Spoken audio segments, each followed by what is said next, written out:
अरे ये क्या? सांप इसे कान में लगाइए, अपने कान में। कान में लगाऊं? अब क्या? अब मम्मी का फोन आ रहा है। हाँ माँ। माँ छोड़ो यार, तुमने कहा बाथरूम में घुसा रखा, मुझे बाहर निकालो यार, गर्मी हो रही है यहाँ पे बहुत ज्यादा। अरे माँ वो क्या है ना, मैं आपसे फुर्सत में बात करती हूँ। ये ना अभी ऑफिस के लिए बस निकलने ही वाले हैं, फिर आपको फोन करती हूँ मैं, ठीक है? अरे यार तुम जो भी करो लेकिन इसको जल्दी से ऑफिस भेजो यार, मेरे को बहुत दिक्कत हो रही है यहाँ पे। कितनी स्मेल आ रही है जानती हो तुम? हाँ माँ, बस ये निकलेंगे ही। पता है कि संडे को इनकी छुट्टी होती है। अरे यार तुम्हें जो करना करो लेकिन जल्दी भेजो, मैंने तुमसे कहा था कि यार संडे है, नहीं जाएगा ये। तुमने मेरी बात मानी नहीं, बेवजह मुझे यहाँ फंसवा दी। इससे अच्छा बाहर मिल लेते हम लोग। माँ पता है कि संडे को इनका ऑफिस नहीं होता, लेकिन क्या है ना, इनकी इंपॉर्टेंट मीटिंग थी आज, तो ऑफिस गए थे ये, लेकिन फिर कोई फाइल रहेगी इसलिए वापस आ गए। बस फाइल लेके निकल ही रहे हैं ये। ठीक है, मैं आपको करती हूँ थोड़ी देर, बस वेट कर लो आप।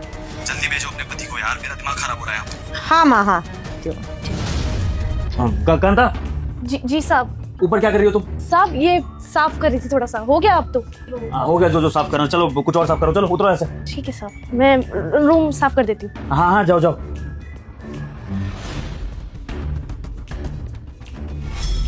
विभोर तुम ये सब छोड़ो ना, अब ये बताओ कि तुम ऑफिस कब जा रहे हो? मतलब तुम फाइल लेने आए थे ना, मिली नहीं क्या फाइल? चेतना, मैं सोच रहा हूँ कि आज ऑफिस ना जाऊँ, संडे है ना, तो आराम करता हूँ बाकी लोगों की तरह। इतनी मेहनत करके भी क्या करना है, तो मैंने सोचा है कि आज घर पर रहकर ही अपने घर में एंजॉय करूंगा। हाँ हाँ, आराम करना चाहिए, इतनी मेहनत करते हो तुम। लेकिन मैं क्या कह रही थी, तुम्हारी मीटिंग थी, जरूरी थी ना, उसको क्यों ड्रॉप कर रहे हो? तुम जाओ आराम से मीटिंग कर लो और फिर एक काम करना, जल्दी मीटिंग खत्म करके आ जाना, फिर आराम ही करना पूरे दिन। क्या हो गया चेतना, तुम मुझे बड़ा ऑफिस भेजना चाह रही हो? क्या मैं घर पर अच्छा नहीं लग रहा? कोई बात है क्या जो तुम मुझे घर से भेजना चाहती हो? भाई तुम्हें तो खुश होना चाहिए कि तुम्हारा पति घर पर है, टाइम स्पेंड करना चाहता है, और तुम हो कि मुझे भगाना चाह रही हो। क्या बात है? अरे नहीं नहीं, ऐसा मैं क्यों चाहूंगी, तुम्हारा काम भी तो जरूरी है। तुम ही हर बार बोलते हो कि तुम पीछे पड़ी रहती हो, कहीं घुमाने ले चलो, ये कर दो वो कर दो, काम पे ध्यान देना होता है मुझे। अब मैं तुम्हारे काम पे ध्यान दे रही हूँ तो तुम ऐसे बोल रहे हो। जाओ जाओ जल्दी से मीटिंग करके फिर आ जाओ। चेतना, मैंने सोच लिया है कि आज भले मेरी मीटिंग ना हो, मेरा नुकसान हो जाए ऑफिस में, लेकिन आज मैं रहूंगा तो घर पे ही। मैं सिर्फ तुम्हारे साथ टाइम स्पेंड करना चाहता हूँ, देखना चाहता हूँ कि तुम घर पे मेरे पीछे से क्या करती हो, मुझे मिस करती हो कि नहीं, या फिर कहाँ अपने आप को बिजी रखती हो। ठीक है, ये तो बहुत अच्छी बात है, तुम और मैं आज टाइम स्पेंड करेंगे अकेले, अच्छी बात है। अच्छा एक काम करो, अब तुम घर पर ही हो तो ना, मैं तुम्हें व्हाट्सएप पे लिस्ट भेज देती हूँ, सामान लेके आ जाओ। सामान लाना है तो सामान तो कांता ला देगी, इसमें मेरी क्या जरूरत है? हाँ, मैं तुम्हारे साथ ही रहूंगा ना चेतना। कांता। जी साहब। हाँ कांता, तुम्हारी मेम साहब कुछ लिस्ट देगी सामान की, तो वो मार्केट से ले आना, ठीक है?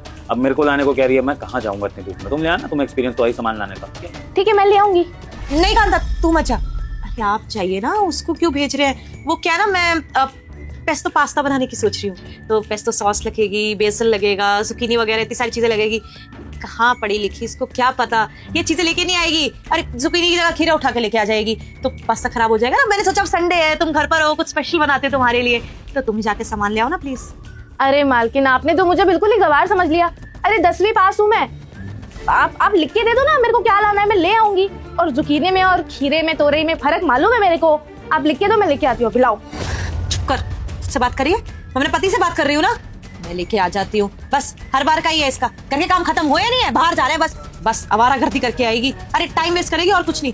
विभोर तुम जाके लेके आ जाओ। वो क्या ना, हाँ वो हमारा जो ज्वेलर है ना, मैंने मंगलसूत्र दे रखा है उसको वो ठीक करने को, तो तुम जाके लेके आ जाओ ना। अब इसको थोड़ी भेजूंगी, वहां तो एंट्री भी नहीं करने देंगे इसको। अब तुम्हें भी पता है कहाँ है दुकान, तुम जानते भी हो, तुम लेके भी आ जाओगे और सेफ्टी तो रहेगी कम से कम। तो तुम जाओ, तुम मार्केट से लेके आ जाओ और मंगलसूत्र भी ले आना। ठीक है, अब जब तुम इतनी जिद पे अड़ी गई हो कि मुझे ही जाना पड़ेगा बाहर, जाता हूँ, लेकिन उसके लिए मुझे सबसे पहले फ्रेश होना पड़ेगा। तो मैं वॉशरूम जाता हूँ, फ्रेश होके आता हूँ, उसके बाद निकलता हूँ, ठीक है? अब वॉशरूम जाके तुम फ्रेश हो ही नहीं सकते। अब पानी नहीं है, पूरी टंकी खाली है, तो क्या जाओगे, कहाँ फ्रेश होगे? तुम एक काम करो, तुम मार्केट जाओ और ज्वेलर के पास जाओ ना, हमारा फैमिली ज्वेलर है, उसके यहाँ वॉशरूम है, वहीं फ्रेश हो जाना। जाओ। टंकी में पानी नहीं है तो क्या हो गया मैम साहब, मैंने बाथरूम में ना 2 बाल्टी भर के रखी है साहब, आप जाओ। और वैसे भी रही बात मंगलसूत्र की, तो मालकिन का मंगलसूत्र तो बाथरूम में ही छुपा बैठा है ना, आप जाओगे तो वो सामने नहीं आ जाएगा। ए क्या बोल रही है तू? ज्यादा जबान चल रही है ना तेरी, सर पे चढ़ा रखा तेरे साहब ने, इसलिए बकवास कर रही है तू। और हाँ, टंकी में पानी नहीं है और बाल्टी यूज करेंगे तेरे साथ। बीच में ना बोल मत तो तुम इसकी बातें मत सुनो, पागल वागल हो गया, पता नहीं कौन से सीरियल देखती है हमारे पीछे से, कुछ भी बकवास करी जा रही है। तुम जाओ यार, मॉल चले जाना, वही मार्ट से ले आना सब कुछ, और वही वॉशरूम है, और ज्वेलर के पास भी चले जाना प्लीज। वो क्या है ना, उसका फोन आया था कि आज सिर्फ 2 बजे तक की दुकान खुली है उसकी, फिर वो चला जाएगा। जाओ ना मंगलसूत्र ले आओ मेरा प्लीज। हाँ मैं फटाफट से जाता हूँ चेतना, जैसा कि तुम कह रही हो, ताकि तुम पीछे से अपने आशिक को वॉशरूम से बाहर निकालो, उसको भेज दो और ये सिलसिला हमेशा ही ऐसा चलता रहे और मैं पागल बनता रहूँ तुम्हारे अकॉर्डिंग, है ना चेतना? और क्या बोल रहे हो तुम? मेरा आशिक? पागल वागल हो गए हो क्या तुम? अब मेरा कोई आशिक वाशिक और कोई बाथरूम में नहीं छुपा। बकवास करिए क्या? इसने कुछ बोला है क्या तुम्हें? इसकी बातें सुनने की जरूरत नहीं, आजकल डांट रही हो ना इसलिए बकवास कर रही है। तुम जाओ यार, मेरा मंगलसूत्र लेके आओ। सुन, मुझे अच्छे से पता है कि तू हमारे वॉशरूम में छुपा हुआ है। अगर अपनी खैर चाहता है तो मेरे 3 तक गिनते हुए बाहर आ जा, क्योंकि अगर तू बाहर नहीं आया टाइम से तो मैं बुलाऊंगा पुलिस को, और अगर पुलिस आ गई तो शायद तू जिस भी परिवार से है तेरा परिवार भी इसमें घसीटा जाएगा और खामखा तुम दोनों आशिक बदनाम हो जाओगे। तो बेटर है कि मेरे कहने पर ही बाहर आ जा।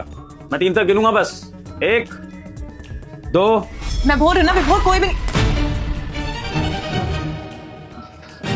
विभोर ये ना वो प्लम्बर है, वो बाथरूम की ना टूटी खराब हो गई थी इसलिए मैंने बुलाया था, है ना? हाँ वो ठीक कर दिया मैंने, लीकेज की प्रॉब्लम थी, ठीक हो गई, अब पानी लीक नहीं होगा, डोंट वरी। झूठ बोल रहा है साहब ये आदमी। मैं इस आदमी को अच्छे से जानती हूँ, आज पहली बार नहीं देखा मैंने इसे आपके घर में।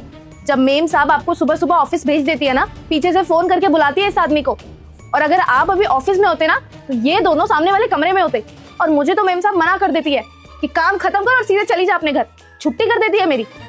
बताइए साहब, मैं इतने दिन से ये सब होता हुआ देख रही थी, बस मैं आपको बताना चाहती थी कुछ भी करके, मौका नहीं मिल पा रहा था, लेकिन आज मैंने ठान लिया था कि मेम साहब की और इस 2 कौड़ी के आदमी की सच्चाई आपको बता के रहूंगी, इसलिए मैंने ये तरीका अपनाया। मालकिन धोखेबाज 1 नंबर की, धोखा दे रही है आपको। सच नहीं रहा जाता है, क्या बकवास करी जा रही है? अरे भटका रही है ये और कुछ नहीं है। तुम इसकी बातों में मत आओ, कुछ भी बोली जा रही है। प्लम्बर है और इसको पता था अंदर प्लम्बर है, इसलिए इसने कहानी वानी बना दी है। तुम इसकी बात मत सुनो। तो तुम्हारी बात सुनो चेतना, तुम जो इतनी देर से बकवास करे जा रही हो, इसको सुन के बिलीव कर लूं कि तुम एकदम सती सावित्री हो और तुम कुछ नहीं कर रही हो ऐसा? अगर तुम सच बोल रही हो तो ये अनजान आदमी मेरे घर में क्या कर रहा है? प्लम्बर आया घर में और मैं ये जानता ही नहीं हूँ। चेतना, तुमने जो भी इस इंसान से बातें करी है ना आज और पास्ट में, वो बातें मैंने भी सुनी हैं, और आज की बता देता हूँ। कांता ने मुझे तुम्हारे वाला ईयरफोन पकड़ाया, जिससे मैंने तुम्हारी सारी बातें इसके साथ सुन, जो तुम इसके साथ बात कर रही थी ना जब ये वॉशरूम में था, पहले तो मैंने वो सुना, और इससे पहले भी कई बार तुम्हारे बॉयफ्रेंड की पिक्स मेरे सामने आई हैं। सोसाइटी के कुछ लोगों ने मुझे दिखाया कि कैसे ये घर से बाहर निकल रहा था, और कुछ कॉल रिकॉर्डिंग्स भी हैं मेरे पास जो मुझे तुम्हारे फ़ोन से आ गई थी, क्योंकि मैंने तुम्हारे फ़ोन में कुछ सिस्टम सेट कर दिया था ताकि मैं जान सकूं कि तुम क्या क्या कर रही हो मेरे पीठ पीछे। बस मुझे तुम्हें रंगे हाथों पकड़ना था, और वो मौका आज मुझे मिल गया। तुम्हारा आशिक मेरे सामने खड़ा है और अब तुम झूठ बोल नहीं पाओगे। बहुत शौक है ना तुम्हें बॉयफ्रेंड बनाने का चेतना, तो सबके सामने अपने बॉयफ्रेंड को इंट्रोड्यूस करो, एक्सेप्ट करो। मैं भी तो देखूं तुम्हारी चॉइस, जिसके लिए तुम अपनी बसी बसाई गृहस्थी खराब करने पर तुली हो। क्या गलत किया मैंने? जब नहीं रहना तुम्हारे साथ, नहीं हूँ खुश तुम्हारे साथ, तो कुछ तो करना पड़ेगा ना। छोड़ के तो जा नहीं सकती हूँ, क्योंकि तुम्हारा परिवार सिर्फ इसी बात को लेके बैठा रहता है कि खानदान में कभी डाइवोर्स नहीं हुआ, आगे होना भी नहीं चाहिए, बहू संभाल के रखे सब कुछ। क्या करूंगी मैं? और मेरे माँ बाप को और भड़का दिया है कि रिश्ता कभी टूटना नहीं चाहिए, हमेशा साथ रहने चाहिए। लेकिन मैं तो फंस रही हूँ ना, मुझे तुम्हारे साथ नहीं रहना ना। मैं तुमसे प्यार करती हूँ, मैं इससे प्यार करती हूँ, और शादी भी इसी से करना चाहती थी। लेकिन क्या करती, जब तुमसे शादी की बात चल रही थी, आउट ऑफ इंडिया भाग गया अपने काम को लेके और आ नहीं पाया वापस टाइम से, तो किससे मिलवाती, क्या बोलती, कौन है कौन नहीं है? करवादी घर वालों ने तुमसे शादी, ना मेरी सुनी किसी ने, तो और कोई ऑप्शन नहीं था, मैं नहीं रह सकती थी इसके बिना। ठीक है, अगर तुम्हें इस बात का गिल्टी नहीं है कि तुम्हारा आशिक है शादी के बाद भी और तुम्हें उसे छोड़ देना चाहिए था, तो ठीक है चेतना, अब तुम आशिकी ही करो, अपने बॉयफ्रेंड के साथ रहो। मैं तुम्हें डिवोर्स दे रहा हूँ, मेरे घर में अब तुम्हारी कोई जगह नहीं है, ठीक है ना? इसको ले जाओ जहाँ तुम्हें ले जाना है, लेकिन मुझे मुक्त करो अपने से, क्योंकि मैं अब तुम्हारी जैसी बीवी अपने घर में नहीं चाहता हूँ। अपने घर वालों को जो इतने इमोशनल है तुम्हें लेकर, हमारी शादी को लेकर, उनको मैं समझा दूंगा कि जमाना बहुत खराब हो चुका है, तुम्हारी जैसी लड़कियों की वो आदत डाल ले, ताकि ऐसे ट्रॉमा दोबारा आए तो उनको दुख ना हो, उनको लगे कि ये सब लाइफस्टाइल हो चुका है, ये लड़की शादी भी करेगी और अपने बॉयफ्रेंड को भी रखेगी। चलो निकलो मेरे घर से, चलो। एक सेकंड प्लीज। चेतना, कुछ भी डिसीजन लेने से पहले प्लीज़ मेरी एक बार बात सुन लो। वो दरअसल मैंने भी तुमसे कुछ छुपाया है। मैं सिंगल नहीं हूँ चेतना, मेरी शादी हो चुकी है ऑस्ट्रेलिया में, और सच कहूँ तो मैं तुम्हें यही सब बताने के लिए मिला था उसे।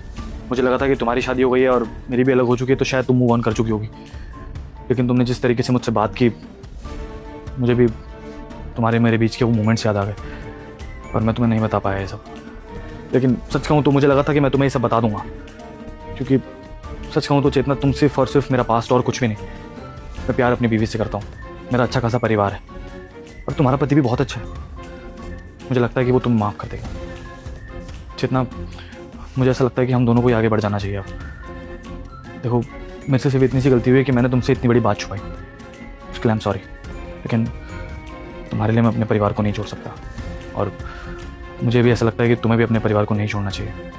माफ़ी मांग लो अपने पति से, शायद तुम्हारा घर टूटने से बच जाए। I think I should leave. Sorry once again. Sunny, पर सनी, लो चेतना, अब तुम्हारा बॉयफ्रेंड तो गया जिसके सहारे तुम मुझे छोड़ने की बात कर रही थी। अब मुझे नहीं पता कि तुम कहाँ पनाह लोगी, किसके पास जाओगी, किससे अपने दुखड़े रोगी।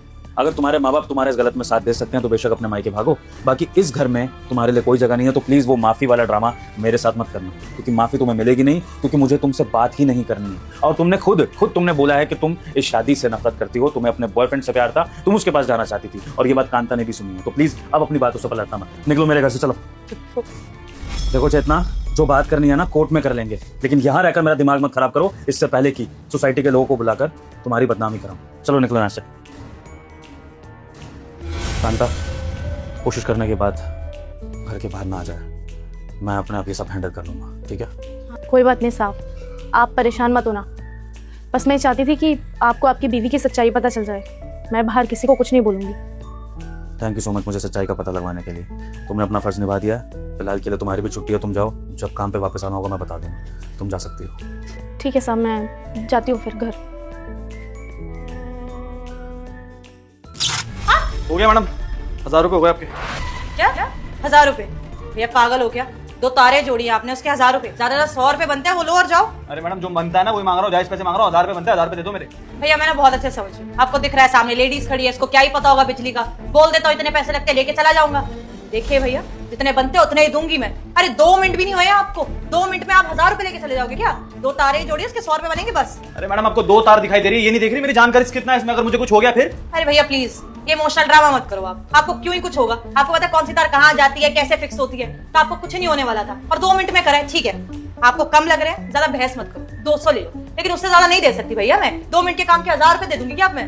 मैडम आप लोगों की वजह से ना मैं पहले एडवांस पेमेंट ले लेता हूँ। आप जैसे कस्टमर्स जो होते हैं ना वो यही करते हैं। अब एक बात बताओ, अगर मुझे कुछ हो गया तो मेरे परिवार वालों को आप पालोगे? 1000 रुपए दिखाई दे रहे हैं आपको, अगर मुझे कुछ हो जाता है तो मेरे परिवार का भी तो नुकसान है, भूखे पेट मर जाएंगे वो लोग। मैडम एक काम करो, वो 200 भी रख लो, मुझे 200 भी नहीं चाहिए, मैं फ्री में ही कर देता हूँ आपका काम। भैया किस तरीके से बात कर रहे हो आप? आपको कोई गरीब घर से लगती हूँ मैं कि पैसे नहीं दे सकती? पैसे दे सकती हूँ, पर उतने दूंगी ना जितने बनते हैं। फालतू में बांटते फिरूं क्या? ठीक है भाई, अच्छा खासा घर है, मेरा पति अच्छा कमाता है, इसका मतलब पैसे उड़ा दूं मैं? सारा बजट सारे खर्चे मैं ही देखती हूँ, और मुझे बहुत अच्छे से पता है कैसे मैनेज करा जाता है। देखिए भैया 200 रुपए दे रही हूँ, वो ले लो आप। ये नौटंकी करने की जरूरत नहीं है कि पैसे ही चाहिए मुझे। मैडम जितने बनते हैं मैं भी उतने ही मांग रहा हूँ, 1000 रुपए लूंगा। नहीं तो आप एक काम करो, वो 200 भी रख लो, काम तो हो ही गया आपका। नहीं भी दोगे तो मुझे कौन सा फर्क पड़ना है? ओ सॉरी, आपको क्या फर्क पड़ना है? फर्क तो मुझ जैसे इंसान को पड़ेगा ना, जो गर्मी में लगा पड़ा अपनी जान का रिस्क ले रहा है यहाँ पे। 200 रुपए बनते हैं, सिर्फ 200 रुपए ही दूंगी। नखरे करने की जरूरत नहीं लूंगा पैसे। क्या हो रहा है यहाँ पर? अरे भैया देखो ना, 1000 रुपए बनते हैं, 200 रुपए दे रही है मैडम। अब 10-12 साल से ये काम कर रहा हूँ, बेवकूफ बैठा हूँ यहाँ पे, ज्यादा पैसे मांग रहा हूँ इनसे मैं। 1 मिनट मैं बात कर लूं? बिल्कुल अच्छा हुआ तुम आ गए।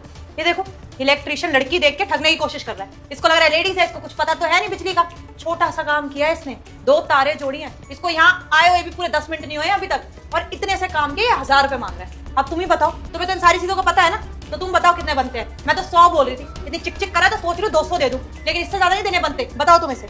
चेतना, अच्छे घर की बहुओं को छोटी छोटी बातों पर चिल्लाना शोभा नहीं देता। बाहर लोग सुन रहे होंगे, क्या सोचेंगे हमारे बारे में।